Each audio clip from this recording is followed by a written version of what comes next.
जय श्री लक्ष्मी नारायण। स्वागत है आप सबका हमारे चैनल पर, जहां हम अगहन मास के पवित्र दिनों की कथाएं सुनेंगे।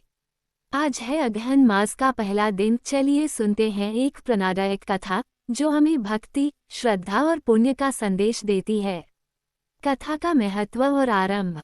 यह अध्याय मार्गशीर्ष अगहन मास के धार्मिक महत्व को स्थापित करता है। कथा अक्सर ऋषियों जैसे सूत जी और शौनक जी के बीच संवाद से शुरू होती है, जहां जिज्ञासु ऋषि पूछते हैं कि इस महीने में किस व्रत या पूजा को करने से अधिकतम पुण्य प्राप्त होता है। भगवान श्री कृष्ण का कथन। सबसे महत्वपूर्ण हिस्सा वह संदर्भ है जहां भगवान श्री कृष्ण स्वयं भगवद गीता में कहते हैं, मासाना मार्गशीर्षोहम, अर्थात महीनों में मैं मार्गशीर्ष हूँ। ये कथन इस महीने को सभी अन्य महीनों में सर्वोच्च और भगवान का साक्षात स्वरूप घोषित करता है। व्रत की विधि का उल्लेख। पहला अध्याय ये भी बताता है कि मार्गशीर्ष के महीने में क्या करना शुभ है। नदी स्नान, खासकर पवित्र नदियों जैसे गंगा, यमुना में प्रातःकाल स्नान करना। पूजा, भगवान श्री कृष्ण या विष्णु की पूजा, विशेषकर शंख की पूजा। दान, सामर्थ्य अनुसार दान करना और सात्विक भोजन करना। पहले अध्याय का मुख्य संदेश यह है कि मार्गशीर्ष के महीने में की गई थोड़ी सी भक्ति भी अनेक गुना फल देती है और मनुष्य को पापों से मुक्ति दिलाती है। ये कथा के आगे बढ़ने के लिए एक आधारशिला प्रदान करता है। प्राचीन काल में एक नगर था जिसमें एक साहूकार रहता था। वह अत्यंत धनी और सुखी था।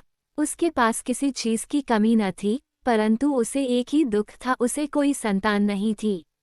वह और उसकी पत्नी इस बात को लेकर बहुत चिंतित रहते थे। साहूकार और उसकी पत्नी ने संतान प्राप्ति के लिए कई व्रत, उपवास और दान पुण्य किए, अनेकों तीर्थों की यात्रा की और देवी देवताओं की पूजा की, लेकिन उनकी कामना पूरी नहीं हुई।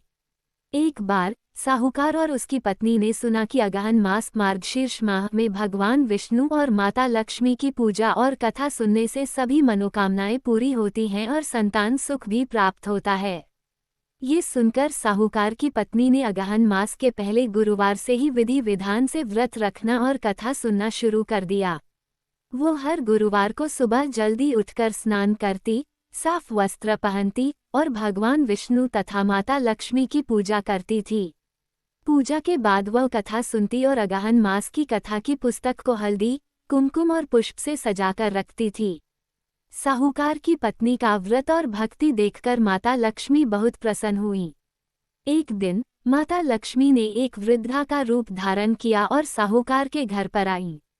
वृद्धा के रूप में माता लक्ष्मी ने साहूकार की पत्नी से पूछा, बेटी, तुम इतनी श्रद्धा से किसकी पूजा कर रही हो और कौन सा व्रत कर रही हो?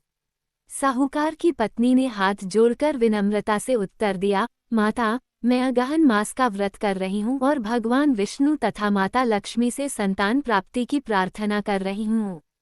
वृद्धा ने मुस्कुराकर कहा, तुम्हारी भक्ति और श्रद्धा से मैं बहुत प्रसन्न हुई हूँ।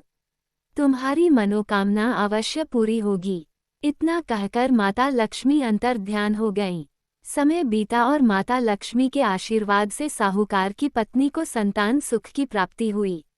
उनके घर में खुशियां लौट आईं और वे दोनों सुखपूर्वक जीवन व्यतीत करने लगे।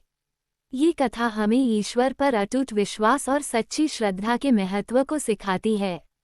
दोस्तों, अगर आपको ये अगहन मास की पहली कथा पसंद आई हो तो वीडियो को लाइक करें, शेयर करें और चैनल को सब्सक्राइब करना ना भूलें।